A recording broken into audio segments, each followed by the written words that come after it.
देश के कई हिस्सों में इन दिनों एक अजीब सी बेचैनी देखने को मिल रही है। पेट्रोल पंपों पर लंबी कतारें, सोशल मीडिया पर तेजी से वायरल होते वीडियो और लोगों के मन में एक सवाल कि क्या देश में पेट्रोल और डीजल की अब कमी होने लगी है? क्या आने वाले दिनों में हमें ईंधन के लिए जूझना पड़ेगा? लेकिन क्या सच में स्थिति इतनी गंभीर है जितनी दिखाई जा रही है, या फिर ये सिर्फ अफवाहों का असर है? नमस्कार, आप देख रहे हैं अमर उजाला। मैं हूं आपके साथ साहिल सुयाल। दरअसल जब भी अंतर्राष्ट्रीय स्तर पर कोई बड़ा संकट खड़ा होता है, खासकर मिडिल ईस्ट में, तो उसका सीधा असर तेल बाजार पर पड़ता है। हाल ही में हॉर्मुज़ जलजमरू मध्य के आसपास बढ़े तनाव ने भी ऐसी ही आशंकाओं को जन्म दे दिया। लोगों को लगने लगा कि अगर वहां से तेल की सप्लाई बाधित हुई तो भारत में भी ईंधन की कमी हो सकती है। यही डर धीरे धीरे अफवाहों में बदल गया।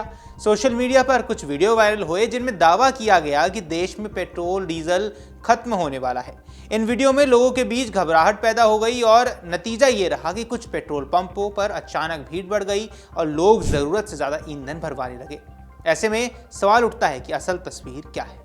अब सच्चाई ये है कि भारत की ऊर्जा व्यवस्था इतनी मजबूत है कि ऐसी स्थिति में भी ईंधन की कोई कमी नहीं होने वाली है। भारत आज दुनिया का चौथा सबसे बड़ा पेट्रोलियम रिफाइनर है और पांचवा सबसे बड़ा निर्यातक भी। यानी भारत सिर्फ अपनी जरूरतें ही पूरी नहीं करता है, बल्कि 150 से ज्यादा देशों को परिष्कृत ईंधन यानी रिफाइंड ईंधन सप्लाई करता है।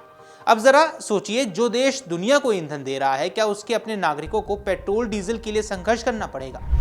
भारत एक नेट एक्सपोर्टर, यानी वो जितना आयात करता है उससे ज्यादा निर्यात भी करता है। इसका सीधा मतलब ये है कि देश में पेट्रोल और डीजल की उपलब्धता संरचनात्मक रूप से सुरक्षित है। यही वजह है कि देश भर में 1 लाख से ज्यादा पेट्रोल पंप बिना किसी रुकावट के काम कर रहे हैं। सरकार या तेल कंपनियों की ओर से कहीं भी सप्लाई कम करने या सीमित करने का कोई निर्देश यहाँ नहीं दिया गया है। यानी आम लोगों के लिए ईंधन पूरी तरह से उपलब्ध है। तो ऐसे में सवाल उठता है कि कुछ जगहों पर लंबी लाइनें आखिर क्यों नजर आ रही हैं? अब असल में ये घबराहट में खरीदारी, यानी कि जिसको अंग्रेजी में पैनिक बाइंग कहा जाता है, उसका नतीजा है। जब लोग अफवाहों के आधार पर जरूरत से ज्यादा ईंधन भरवाने लगते हैं तो कुछ पंपों पर अस्थायी दबाव बन जाता है। लेकिन इसका मतलब ये नहीं है कि देश में ईंधन की कमी हो गई है। तेल कंपनियों ने यहां साफ कहा है कि जहां भी मांग अचानक बढ़ी वहां तुरंत सप्लाई बढ़ाई गई। यहां तक कि कई डिपो रात भर खुले रखे गए ताकि किसी भी उपभोक्ता को परेशानी ना हो। इतना ही नहीं, पेट्रोल पंप मालिकों की सुविधा के लिए भी कदम उठाए गए हैं। पहले उन्हें ईंधन खरीदारी के लिए 1 दिन की क्रेडिट सुविधा मिलती थी, जिसे अब बढ़ाकर 3 दिन से ज्यादा कर दिया गया है, जिसका मकसद साफ है कि किसी भी पंप पर स्टॉक की कमी ना हो। ऐसे में आइए अब बात करते हैं कच्चे तेल की, जो पेट्रोल और डीजल का मूल स्रोत है। हॉर्मुज़ जलजमरू मध्य में तनाव के बावजूद भारत के कच्चे तेल की सप्लाई में कोई कमी नहीं आई है। उल्टा भारत को पहले से ज्यादा तेल मिल रहा है। आज भारत 41 से ज्यादा देशों से कच्चा तेल आयात करता है।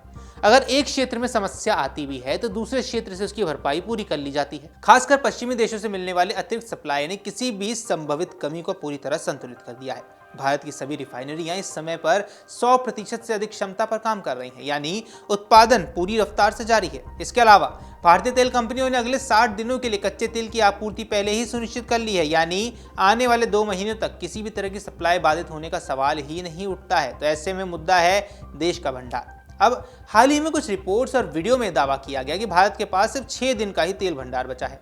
ये दावा पूरी तरह गलत और भ्रामक है।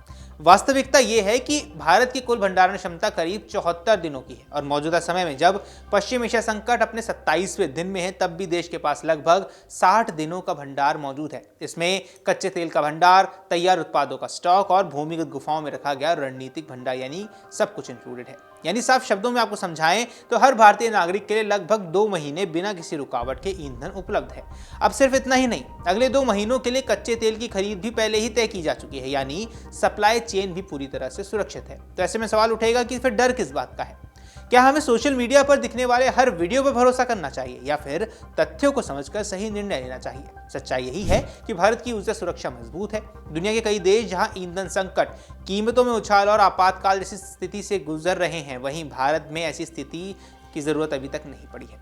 ना तो सप्लाई में कोई कमी है, ना ही वितरण में कोई रुकावट है। ऐसे में सबसे जरूरी है घबराहट से बचना और अफवाहों पर भरोसा ना करना, क्योंकि कई बार असली संकट से ज्यादा खतरनाक होता है उसका डर। ऐसे में आपको क्या कुछ लगता है, हमें कमेंट सेक्शन पर जरूर बताएं। फिलहाल के लिए इस वीडियो में इतना ही। नमस्कार। अगर आप ये वीडियो YouTube पर देख रहे हैं तो हमारे चैनल को सब्सक्राइब कर बेल आइकन दबाएं और Facebook पर देख रहे हैं तो हमारे पेज को लाइक करें। अगर आप ये वीडियो YouTube पर देख रहे हैं तो हमारे चैनल को सब्सक्राइब कर बेल आइकन दबाएं और Facebook पर देख रहे हैं तो हमारे पेज को लाइक करें।